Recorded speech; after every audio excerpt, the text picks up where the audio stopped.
And I guess if we had to wrap these two sermons into a series, or if we wanted to say we were doing kind of a mini-series just for today, then the title of it would be important. And that would really be more of a theme, I guess, than a title. But we're going to look at some important truths today.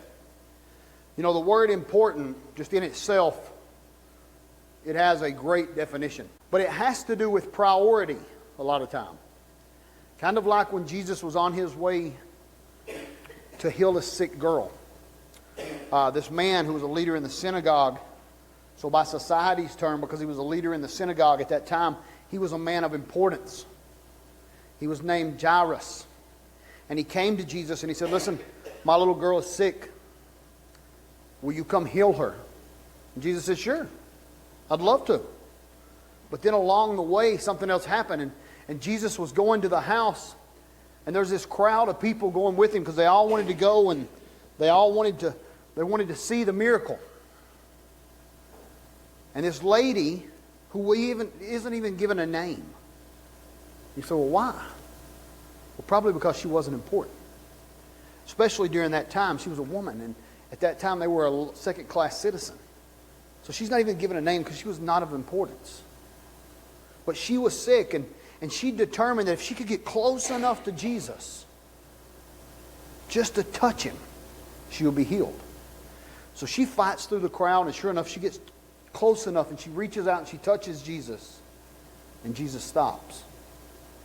Now, remember, he's going to do something very important for someone who is very important. And all of a sudden, this unimportant lady touched him. And Jesus stops and he says, "Who touched me?"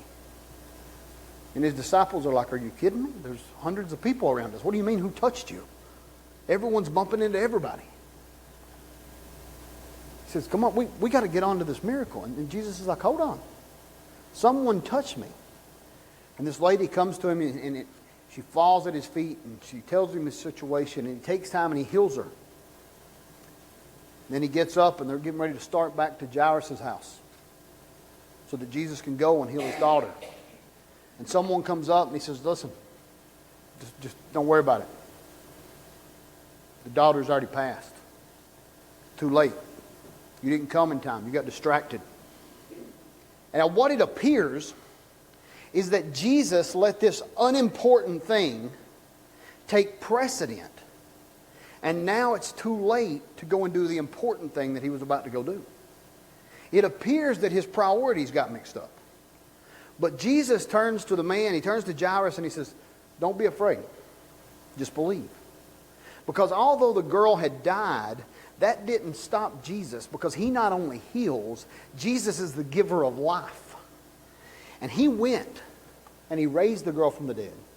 And he performed a miracle that seemed even more important than the one that he set out to perform. But he couldn't have done that if he went along with what everybody else thought. And what everybody else thought was more important.